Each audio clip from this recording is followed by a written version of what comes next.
الشيطان الرجيم بسم الله الرحمن الرحيم السلام عليكم ورحمة الله وبركاته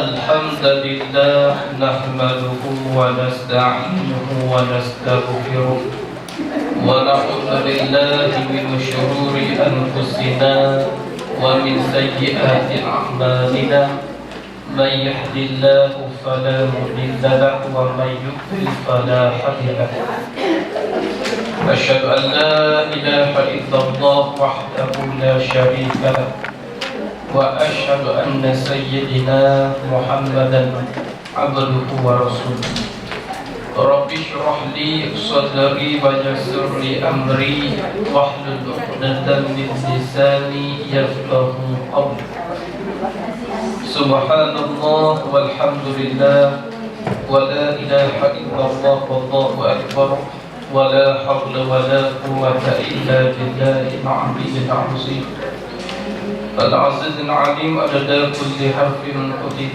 ويكتب عبدا عابدين والدهر الداهلين اللهم علمنا ما جهلت وذكرنا ما نسيت ففعلناها سليمان وكنا كالحكم وعلما وشفنا مع الهدى وسبحنا طيرا فائلين يا حي يا قيوم يا رب موسى وهارون يا رب إبراهيم ورب محمد صلى الله عليه وسلم اللهم ارزقنا الفهم والعلم والحكمة والعقل والحفظ برحمتك يا أرحم الراحمين اللهم فقهنا في الدين وعلمنا التأويل اللهم صل على سيدنا محمد وعلى آله وصحبه أجمعين أما بعد Alhamdulillah, bersyukur kita kepada Allah Subhanahu wa taala dengan mengucapkan alhamdulillahirabbil alamin. Salawat dan salam ke atas baginda, mengucapkan Allahumma shalli ala sayyidina Muhammad wa ala ali sayyidina Muhammad. Moga-moga kita semua pada pagi ini marilah bersama-sama kita mengucap syukur dan doa kepada Allah Subhanahu wa taala. Semoga Allah taala muliakan kita semua, amin ya rabbal alamin. Syukur pada Allah Ta'ala, pada hari ini Allah Ta'ala memberi kesempatan untuk kita lagi bersama-sama di dalam satu majlis ilmu dipanggil sebagai tamu-tamu syurga. Jadi kita harapkan segala usaha kita, kebaikan kita lakukan, apa sahaja jua jalan yang kita lakukan untuk sampai keredaan Allah, semoga Allah Ta'ala catat sebagai pahala dan dibawakan insya-Allah. Alhamdulillah, kita masih lagi berada di bulan Rabiul Awal 1445 Hijrah Nabi sallallahu alaihi wasallam. Di bulan ini apakah peristiwanya? Bulan kelahiran Nabi Muhammad sallallahu alaihi wasallam. Dalam bahasa Arab dipanggil Maulid, wa kadhalika Maulid. Maksud maulid ini isi makan ataupun isi zaman. Maulid boleh kata masa Nabi lahir ataupun tempat kelahiran Nabi. Jadi maulid ini maksudnya hari kelahiran Rasulullah sallallahu alaihi wasallam tidak pada tanggal 12 Rabiul Awal pada tahun gajah. Kenapa dipanggil tahun gajah? Kerana pada waktu itu tarikh sudah ada, cuma tahun belum ada lagi. Jadi setiap momen yang berlaku pada tahun tersebut dijadikan nama tahun tersebut. Lalu tahun itu berlaku banjir, maka dipanggil tahun banjir lah. Lalu tahun itu berlaku pembukaan kota Mekah, ketika tentera Abraham mengislah kota Mekah, dipanggil tahun Al-Fil. Dan ketika mana tahun Nabi SAW itulah ketika tentera Al-Fil datang ke kota Mekah, maka pada waktu itu dipanggil tahun gajah. Jadi ambil tahun sebenar berlaku momen itu, ambil nama tahun tersebut. Jadi sekarang sudah ada nama tahun itu dalam bentuk masjid. Jadi sebenarnya kita menyambut maulid pada hari ini, sukanya Ustaz pada hari ini kita tambut dulu yang tafsir itu. Kita akan teruskan dengan maulid Nabi. Jadi tak kena lah tim dia. Kita ambil khusus tentang maulid. Okey. Tajuk maulid kita pada hari ini ialah bagaimana ini kita rasa dari kita kepada Nabi Muhammad SAW.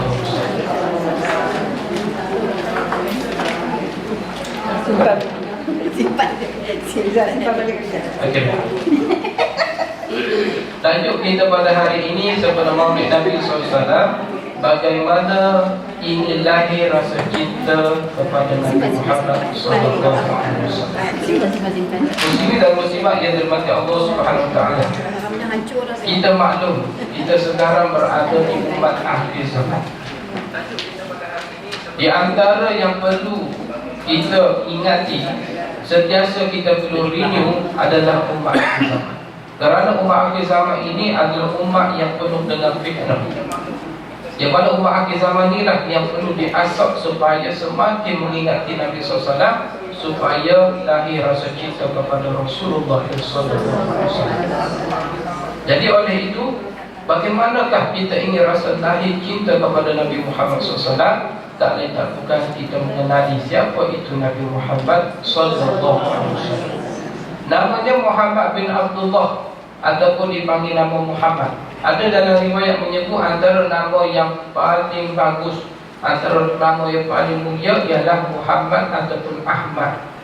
Di penduduk langit, nama Ahmad cukup terkenal, ataupun nama Muhammad. Kalau nak letak nama anak-anak kita, letaklah nama Ahmad ataupun Muhammad. Boleh tak Ustaz, saya tak sambung lagi Muhammad Abdullah, Muhammad Azim, Muhammad Arif? Boleh, tak ada masalah. Kenapa kita letak Muhammad di depan? Kerana mengambil keberkatan Sayyidina Muhammad SAW. Jadi yang dimaksud di sini Nabi Muhammad SAW, Muhammad bin Abdullah. Jadi apabila kita umat Islam, bila dengar saja sebutan nama Nabi Muhammad, apa yang kita buat? Iaitu bersalawat dengan masuk berdoa, Allahumma salli ala Muhammad wa ala ali Muhammad.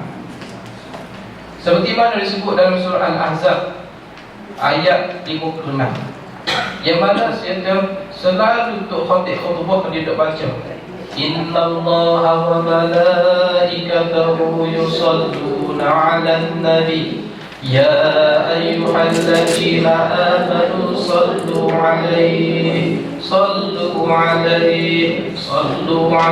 wa sallimu taslima. Apa jawabnya? Allahumma salli wa sallim wa barik 'ala Muhammad sallallahu wasallam alaihi. Itu sepatutnya kita berselawat kepada baginda apabila diucapkan salam penghormatan kepada baginda dan juga keluarga.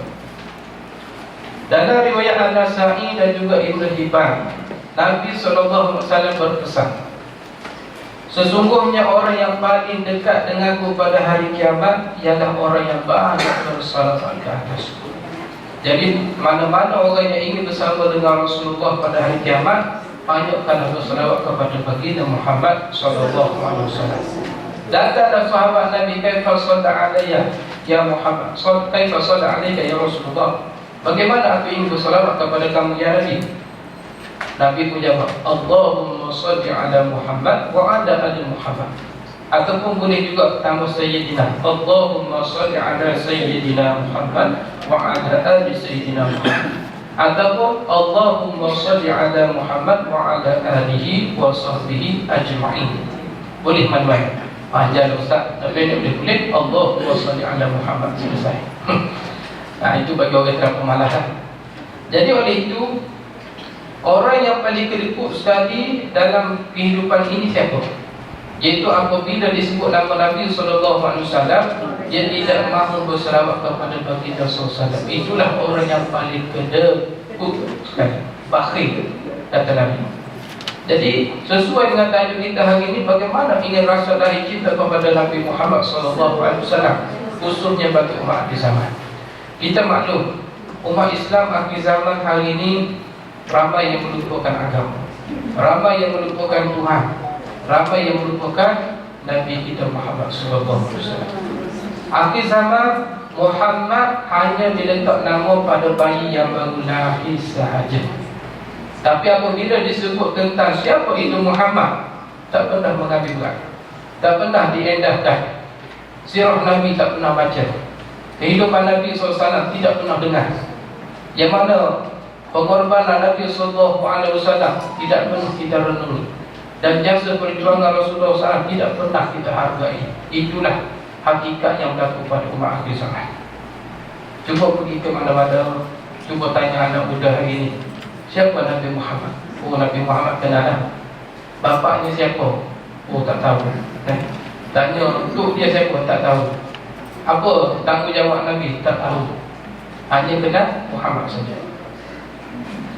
Namun apabila berlaku isu, contoh berlakunya isu karikatur, yang mana orang barat dia buat satu komen kartun menghina umat Islam, menghina dengan buat bubur Nabi Muhammad SAW dalam bentuk kartun, dengan maksud mereka nak menghina Islam.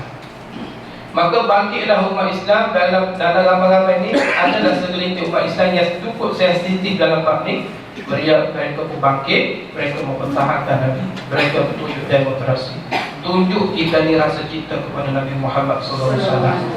Tak apalah, ini menunjukkan ada juga dalam segelintir masyarakat umat Islam yang rasa lahir cinta kepada Nabi untuk menegakkan Islamiah.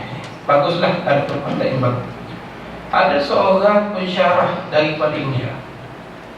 Dia ni kisah benar. Dia ni telah memeluk Islam pada tahun 2003 kalau tak silap saya. Dulu dia pernah tanya orang Islam, kamu ada tak gambar Nabi Muhammad SAW? Orang Islam jawab, kami tak ada gambar. Kami dilarang untuk melukis ataupun menggambarkan wajah Nabi Muhammad SAW. Dia pun kata, saya minta maaf, saya tak tahu. Mungkin saya terpengaruh dengan agama Hindu saja yang mengatakan Nabi Muhammad ini wajahnya sekian-sekian. Tak apalah, kisah nak beritahunya, kisah dia tanya tentang gambar rupa parah Nabi Muhammad. Tak apalah, kisah tu cuma nak beritahunya ada terdetik dalam hati dia untuk mengenali Nabi. Dalam hati dia cuba nak mengenali siapa itu Nabi Muhammad. Sehingga dia tanya orang Islam, kadang-kadang di sinilah punca berlakunya taufik dan hidayah. Mula-mula tak kenal dulu, bila dah kenal, rasa timbul cinta, akhirnya masuk Islam. Akhirnya orang ini dia masuk Islam. Jadi ada hikmah kenapa Islam melarangkan kita melukiskan ataupun menggambarkan rupa Nabi Muhammad SAW. Lalu nak ikut logiknya, sudah tentu apabila kita sanjung satu tokoh, sudah tentu kita akan tampal gambar itu di dinding rumah. Betul? Kita sayang kepada tokoh. Contohnya kalau kita minat bola sepak, kita sayang satu atlet ni namanya Ronaldo. Kan? Dalam bilik semua letak gambar Ronaldo. Kalau boleh, semua gambar dalam biliknya semua Ronaldo. Print gambar Ronaldo. Orang print gambar ayat Quran di kursi dia tukar gambar Ronaldo. Dapat wallpaper dalam handset dia pun dia pun yang duduk depan ni, dan dia gambar dengan bini dia, tapi dia crop gambar bini, dia tak gambar Ronaldo. Ada bini dia nak kata minatnya, jadikan ikon Ronaldo dalam kehidupannya. Tapi Nabi Muhammad SAW satu tokoh yang cukup hebat, tapi tidak boleh nak melukis merupakan Nabi Muhammad sesuka hati, tak boleh.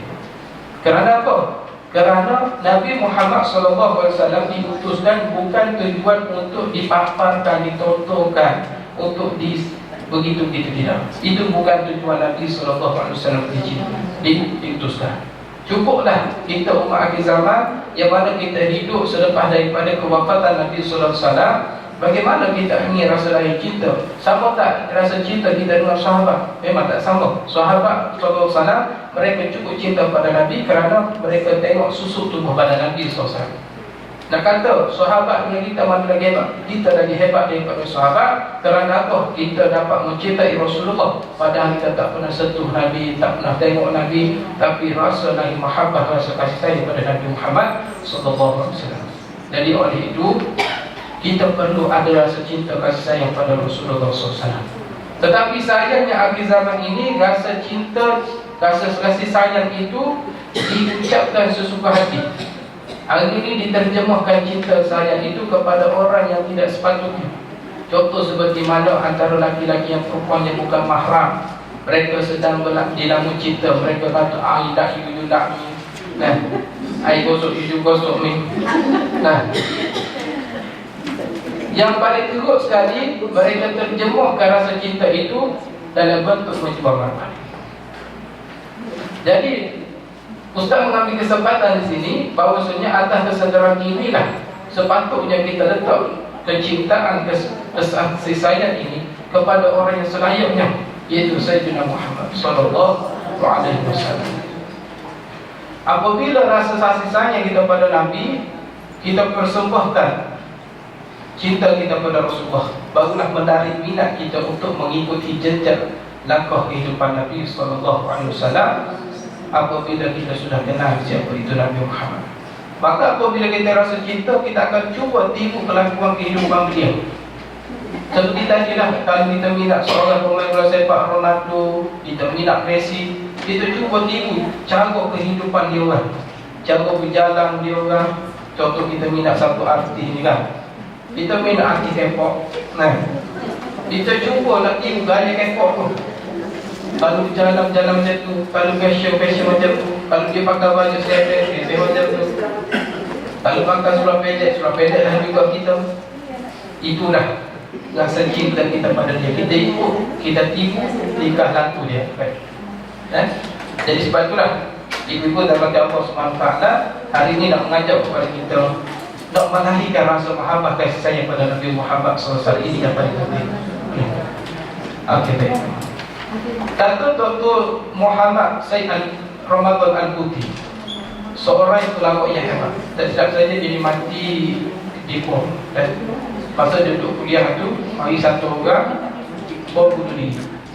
Ketika dia tengah berkuliah menafsirkan ayat Quran.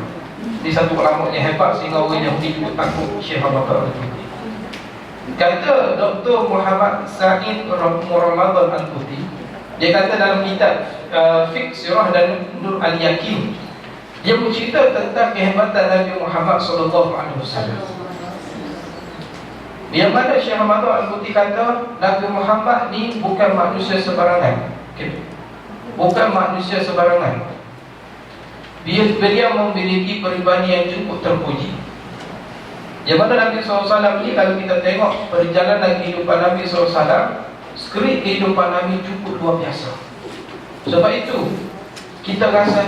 jangan kita rasa heran kenapa satu orang memang cukup muliakan Rasulullah sehingga mereka berselawat kepada Nabi. Mereka buat program-program mengingatkan Rasulullah kerana mereka kenal itu siapa Nabi.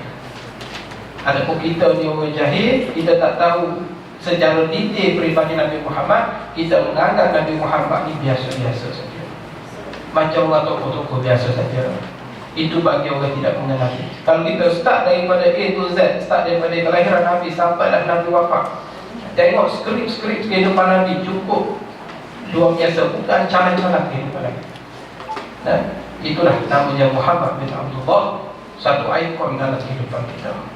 Sepatutnya kita jadi Nabi Muhammad ni ikon dalam kehidupan kita. Allahumma shalli ala Muhammad wa ala ali Muhammad. Imam Al-Bukhari ketika mana mengarang satu kitab namanya Kitab Al-Bukhari. Dia kumpulkan hadis Nabi SAW, dia buat satu kitab namanya Kitab Al-Bukhari. Kata Imam Bukhari, aku jadikan kitab aku ini sebagai hujah untuk bertemu dengan Allah SWT, kerana mengambil keberkatan Nabi Muhammad SAW. Sebab itulah kita buat program ini, kita mengajukan maulid, kita bersolawat kepada Nabi. Tidak lain tidak bukan, kita mahu keberkatan daripada Nabi Muhammad SAW. Itu saja. Kerana Nabi Muhammad lah yang memiliki syafa'atul kubra, pemilik syafaat yang terbesar di hari kiamat. Maksud syafaat ni ialah pertolongan.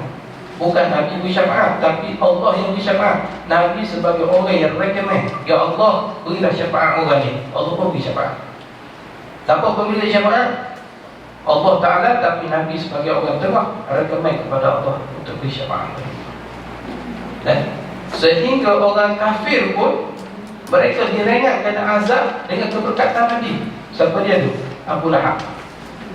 Abu Lahab bos darah Nabi. Abu Lahab antara orang yang paling suka ketika Rasulullah lahir. Ketika mana Rasulullah SAW lahir, pada waktu itu hamba sahaya Abu Lahab melaporkan kepada Abu Lahab, ya Abu Lahab, anak menangkan engkau telah dilahirkan. Suka Abu Lahab ketika itu, walaupun dia kafir. Abu Lahab suka sehingga wahai sahajaku, aku merdekakan kamu hari ini. Pasal aku suka sangat anak nakal aku dilahirkan. Kemudian akhirnya sahaja dia tak memeluk Islam. Bila dia mati pada keadaan kufur, dia adalah antara orang kafir yang paling ringan kena azab. Dan dalam surah Tabat Tiada Abi Lahab wa Tab, dalam surah itu menceritakan bahawa Abu Lahab lah yang paling ringan kena azab dengan cara memakai dua kasut daripada neraka dipakai menggelegak otak dia. Kemudian Abu Lahab kata, akulah yang paling azab dalam neraka ni. Allah Ta'ala kata, hei, bukan kamu yang paling azab, kamulah yang paling ringan kena azab dalam neraka di antara orang-orang kafir. Kerana apa? Kerana dia cukup suka hari kelahiran Nabi Muhammad SAW. Manalah tahu kita orang Islam lebih daripada Abu Lahab tadi. Kita orang Islam dengan berkat kita menyambut maulid, dengan berkat kita bersolawat, dengan berkat kita mengajar Rasulullah, kita mendapat syafaat begini. Lebih daripada itu, akhirnya dibebas daripada neraka, kita dimasukkan dengan mudah ke dalam syurga Allah Subhanahu wa Ta'ala. Itu berkatan dia kita mahukan. Dan Allahumma salli ala Muhammad wa ala ali Muhammad. Jadi oleh itu, tuan-tuan dan puan Allah SWT, apa tugas kita umat akhir zaman perlu lakukan untuk mengenai Nabi? Ada satu pepatah Arab mengatakan, bukan pepatah Melayu yang lama, tak kenal maka tak cinta. Sebab itu apa pun mesti kena kenal baru rasa kasih sayang. Boleh tak kita jumpa satu orang tu cinta, rasa sayang? Contoh kita jumpa Minah. Masa awal kami dulu kita jumpa Minah. Kita naik bas, dia pun naik bas, bertetap mata. Oh Minah, aku cinta kamu. Tak kenapa ada lah. Begitu juga kita apabila nak merisik satu gadis. Nak merisik satu gadis, kalau boleh kenallah sedikit siapa keluarga dia, siapa gadis ni. Adakah dia gadis original atau bapa? Nak kena bapa. Ada tuan-tuan. Ingat ke dia ni perempuan, tapi ke mak iyah rupanya. Memang. Jadi sebab itulah sebelum kita berkahwin, kena dia ada istilah merisik, dia ada istilah bertunang. Tujuan merisik dan bertunang ialah untuk kita mengenali dulu peribadi seorang itu dan juga siapa ahli keluarga dia. Kerana ada dalam fikih, mereka berkahwin tanpa rujuk kepada majlis agama. Kemudian mereka berkahwin pula tidak mengenali ahli keluarga. Akhirnya selepas berkahwin, rupanya jadi kahwin itu adik-beradik. Sah ke tidak? Tak sah lah. Jadi anda tu salah tak? Anda tu tak salah, masyarakat tu tak tahu. Yang silapnya kita sebagai keluarga kerana tak risik dulu siapa yang nak jadi calon nanti. Jadi sebab itu istilah saya beritahu tak kenal maka tak cinta, dengan maksud nak rasa kasih sayang ni mesti lahir rasa cinta siapa itu Nabi Muhammad, baru kita boleh rasa cinta Muhammad kepada Rasulullah SAW. Jadi oleh itu, sebelum kita pergi jauh lagi, sebaiknya kita baca satu ayat Quran. Nabi Muhammad SAW diutuskan ada tujuannya. Bukannya Nabi Muhammad diutus kepada umat dia saja-saja, tidak. Disebut dalam surah Al-Ahzab ayat 45 dan 46. Allah Ta'ala kata apa dia? Ya ayyuhan nabiyyu inna arsalnaka syahidan wa mubasysyiran wa nadhiran wa da'iyan ila Allah bi'idnihi sirajan munira. Kata Allah, wahai Nabi, Allah mengutusmu sebagai saksi kepada umat. Tujuan utama Nabi diutuskan sebagai saksi kepada umat Nabi Muhammad. Nabi lah sebagai saksi untuk orang yang beriman, untuk memudahkan masuk syurga. Pasal apa dia? Kerana orang beriman, dia ikut Nabi SAW masih hidup dalam dunia. Nabi jadi saksi. Nabi kata apa dia? Ini umat. Bila Nabi kata di akhirat, kita umat Nabi Muhammad menitik air mata darah. Pasal Nabi mengaku kita umat dia. Cuba kalau bayangkan Nabi di akhirat tak mengaku kita umat dia, ni bukan umat aku, neraka lah tempat dia. Tapi Nabi Muhammad SAW dia kata apa? Ini umatku ya Allah. Oh, menangis kita. Dan bukan menangis air mata biasa, keluar air mata darah kerana sukanya kita Nabi yang mengakui kita umat Nabi Muhammad. Jadi adakah kita termasuk daripada akuan saksi oleh Nabi SAW? Bila Nabi bersaksi kita umat dia, kita lah antara orang yang dimudah masuk dalam syurga depan. Itu tujuan Nabi diutuskan. Kata Allah, tujuan Nabi SAW diutuskan yang kedua, membawa berita gembira kepada orang yang beriman. Nabi datang bukan saja-saja, Nabi bawa berita gembira, khabar gembira, itu dijanjikan syurga bagi orang yang mentaati Allah dan Rasul. Siapa yang ikut Allah, siapa yang patuh pada perintah Allah dan Rasul, dia inilah dijanjikan syurga. Yang ketiga, tujuan Nabi diutuskan kata Allah, memberi amaran kepada orang yang ingkar kepada Allah. Kita seronok Nabi bawa berita gembira tentang syurga itu, tapi Nabi juga bawa berita yang cukup mengerikan, siksa neraka bagi orang yang tidak patuh kepada Allah dan Rasul. Nabi beri amaran.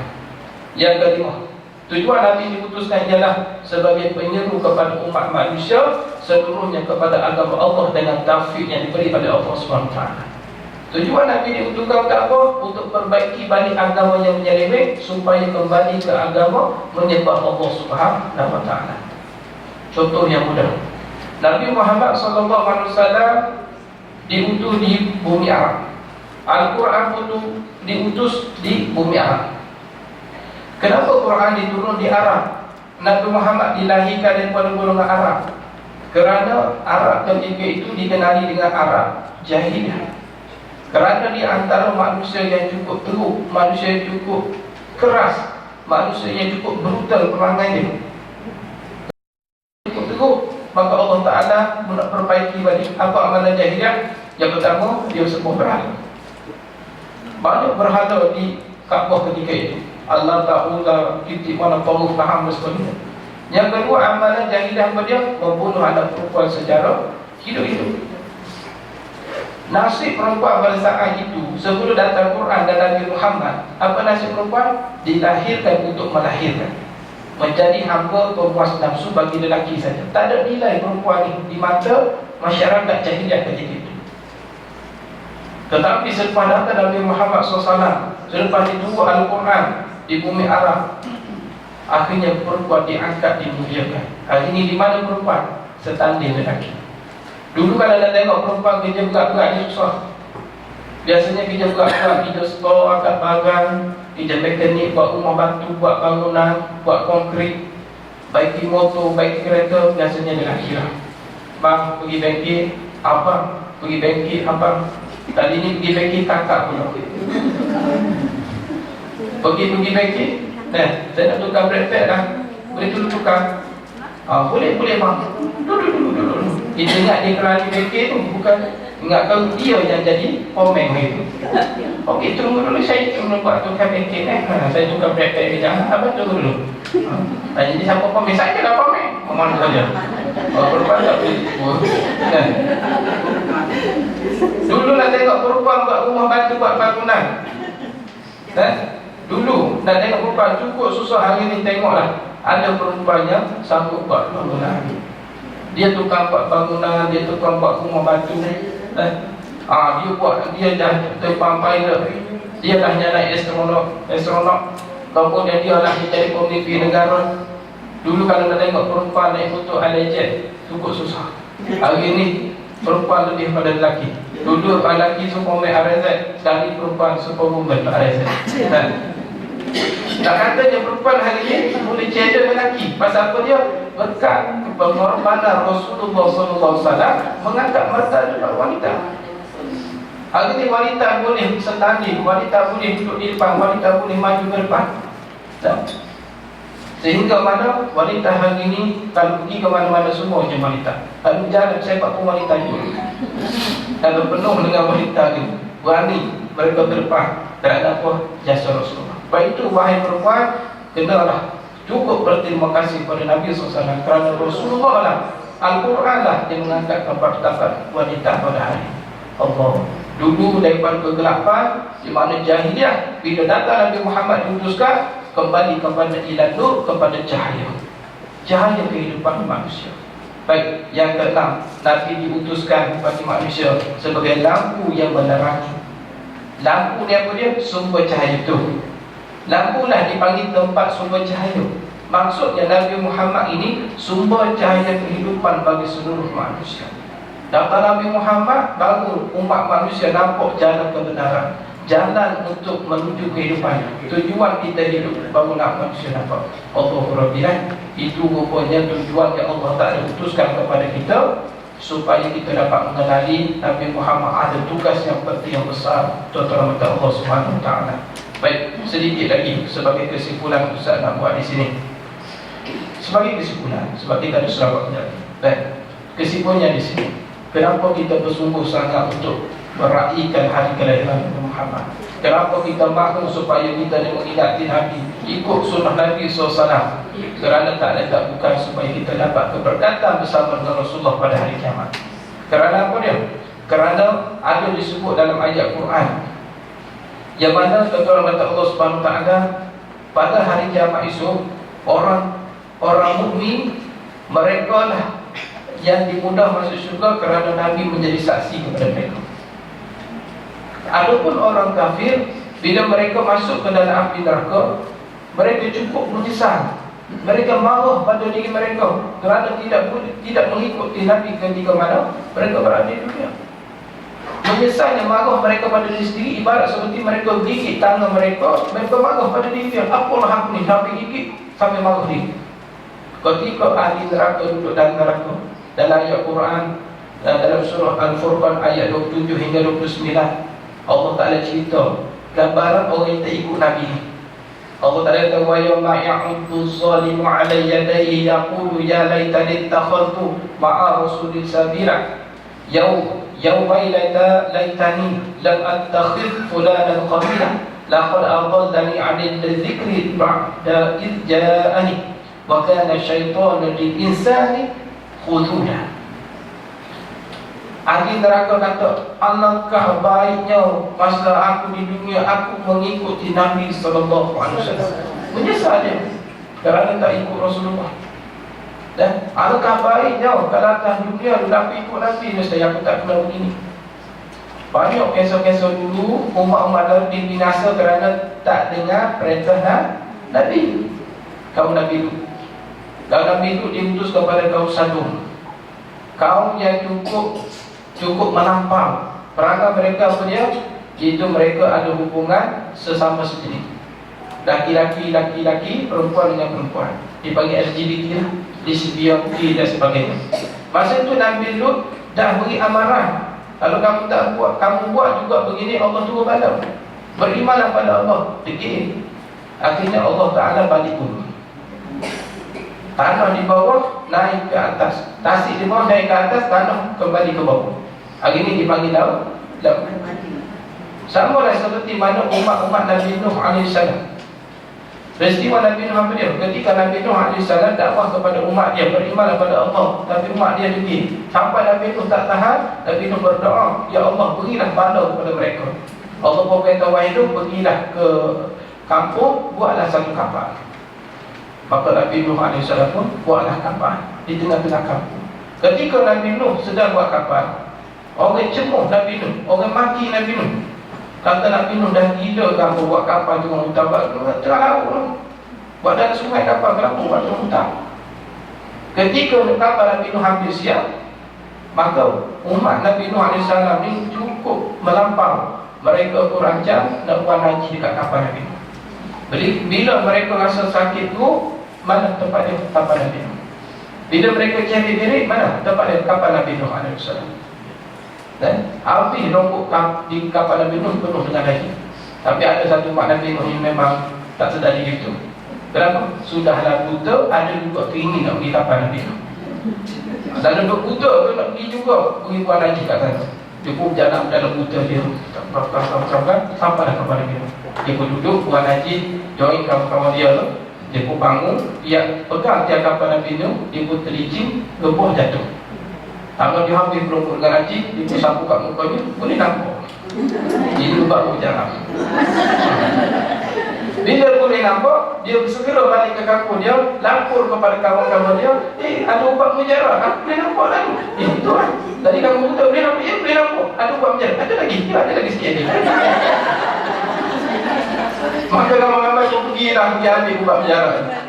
Ambil sikit habis orang. Sampai habis Nabi kat kapal Nabi Nuh AS. Yang peminyak yang melegi yang berair itu mana dia jadi Islam mereka. Habis.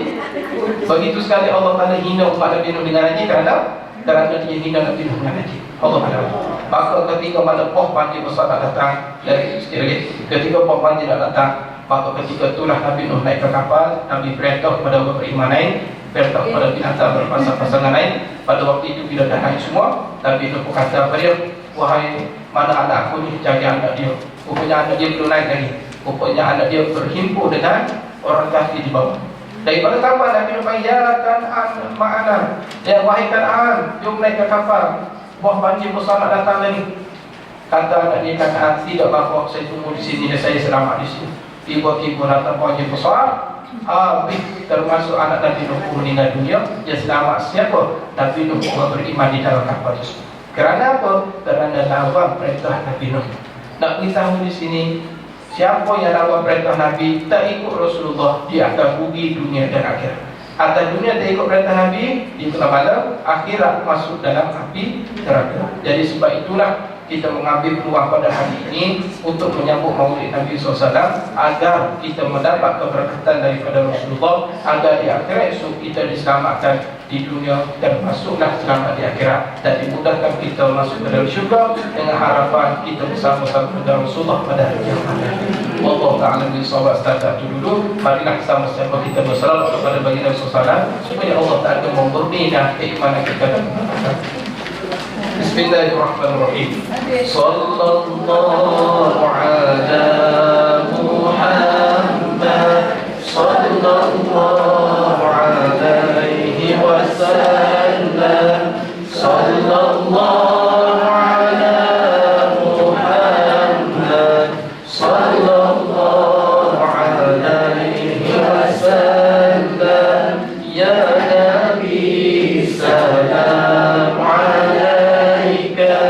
ya Rasul salam alaika, ya Habib salam alaika, salawatullah alaika, sallallahu ala Muhammad, sallallahu alaihi wasallam, sallallahu ala Muhammad, sallallahu alaihi wasallam.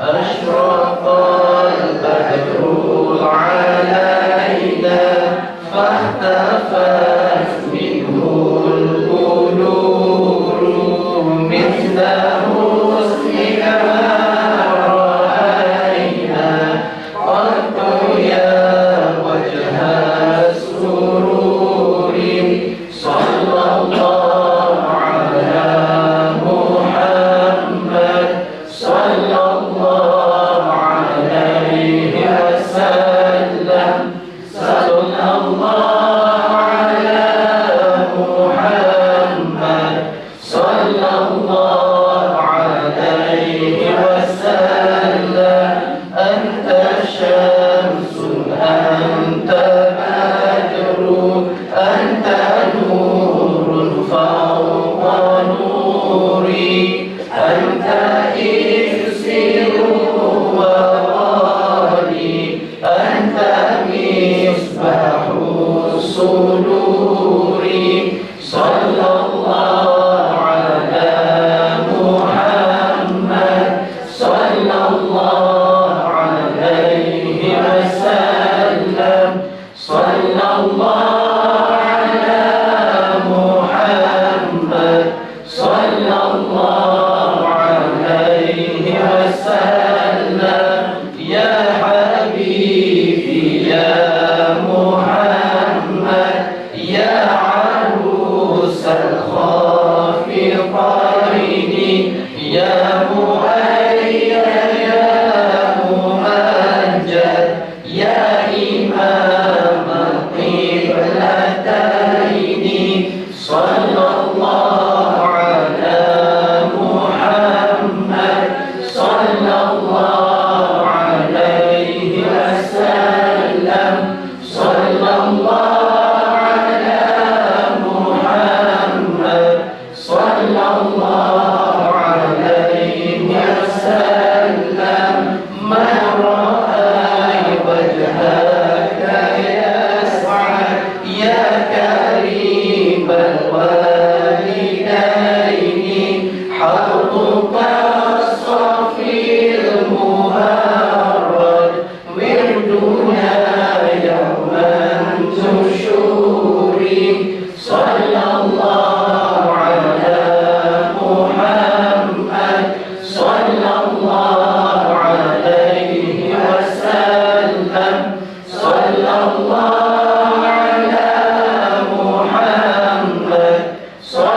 الله عليه وسلم عليم السر وأخفى مستجيب الدعوات ربي ارحمنا جميعا بجميع الصالحات صلى الله على محمد صلى الله عليه وسلم صلى الله على محمد صلى الله عليه وسلم مرحبا يا نور عيني مرحبا جد حسيني مرحبا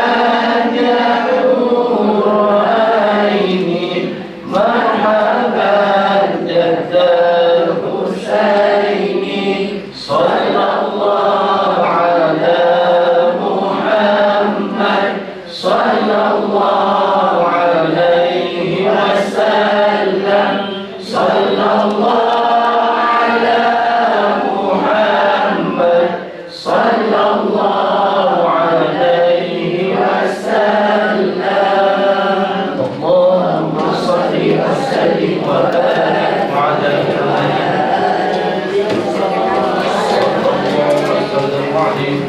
أعوذ بالله من الشيطان الرجيم بسم الله الرحمن الرحيم الحمد لله رب العالمين والصلاة والسلام على أشرف الأنبياء والمرسلين سيدنا محمد وعلى آله وصحبه أجمعين اللهم اغفر لنا ذنوبنا ولوالدينا وارحمهما كما ربيانا صغيرا ولجميع المسلمين المسلمات والمؤمنين المؤمنات برحمتك يا أرحم الراحمين يا رحمن يا رحيم يا ملك الملك يا جبار يا علي يا متكبر يا قهار يا عزيز يا جبار يا الله يا رحمن يا رحيم يا الله ya Tuhan kami, ampunkanlah segala dosa-dosa kami ya Allah, dosa baru, dosa lama, dosa yang akan datang ya Allah, dosa zahir dan dosa batin ya Allah, dosa yang kami telah lakukan ya Allah, dosa segala anggota tubuh badan kami ya Allah.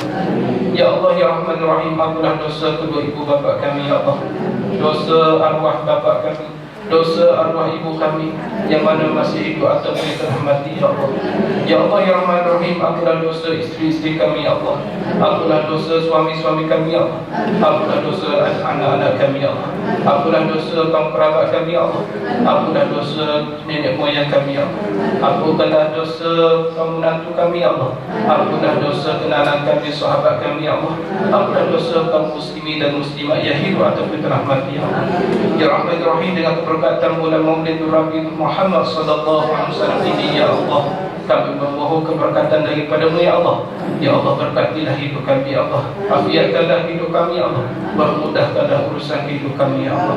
Ya Allah ya Rahman Rahim, kami hina, kami kerdil ya Allah, kami banyak kesilapan ya Allah dalam kehidupan ini. Pandanglah kami dengan pandangan rahmat ya Allah, jangan pandang kami dengan pandangan kecelakaan-Mu ya Allah, jangan pandang kami sebagai hamba-Mu yang derhaka ya Allah, pandanglah kami dengan pandang keampunan-Mu ya Allah, pandanglah kami dengan keberkatan, pandanglah kami dengan ahli-ahli yang mendapat syafaat yang kubra daripada hari kiamat ya Allah.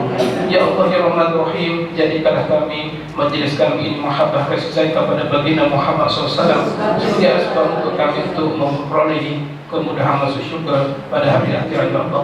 Ya Allah, hidangku silaturahim pada kami ini ya Allah, jadikanlah silaturahim di dunia ini dapat juga silaturahim kami bertemu dalam syurga nanti ya Allah.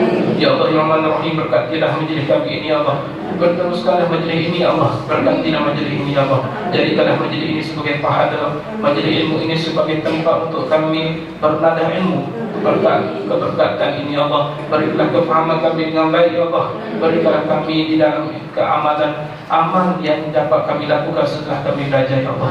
Ya Allah ya Tuhan kami, berkatilah kami dengan ilmu yang kami belajar, Jadikanlah ilmu ini sebagai ilmu yang nafi' dapat membantu kami dalam beribadah dan dipersembuhkan kami pada hari kiamat untuk mendapat pertolongan dan dilepaskan kami daripada azab akhirat kubur dan juga akhirat. Ya Allah, ya Allah, ya Rahman Rahim, kami ini lemah, kami kerdil, banyaklah kami dan minta doa-Mu. Ya Allah, ya Allah, kami serahkanlah perbuatan segala kehidupan kami kepada-Mu. Ya, tentukanlah kehidupan kami dengan baik, jauhkanlah kami daripada bencana dunia akhirat. Takdirlah yang baik-baik untuk kami, Ya Allah, sehingga kami mati. Yang paling penting, Ya Allah, matikanlah kami dari iman, matikanlah kami dari Islam, matikanlah kami mendapat keredaan-Mu. Ya Allah, jangan mati kami dalam keadaan munkar, jangan kami mati dalam keadaan tidak beriman, jangan matikan kami dalam keadaan kufur. Yang muqallibal qulub tsabbit qalbi ala dinika wa ala ta'atik. Yang paling penting, Ya Allah, tetapkan iman kami sampai kami menuju hayat ini. Ya Allah, Rabbana atina fid dunya hasanah wa fil akhirati hasanah wa qina adzabannar. Wa sallallahu ala sayyidina Muhammad wa ala alihi wasallam. Walhamdulillahi rabbil alamin. Assalamu alaikum warahmatullahi wabarakatuh.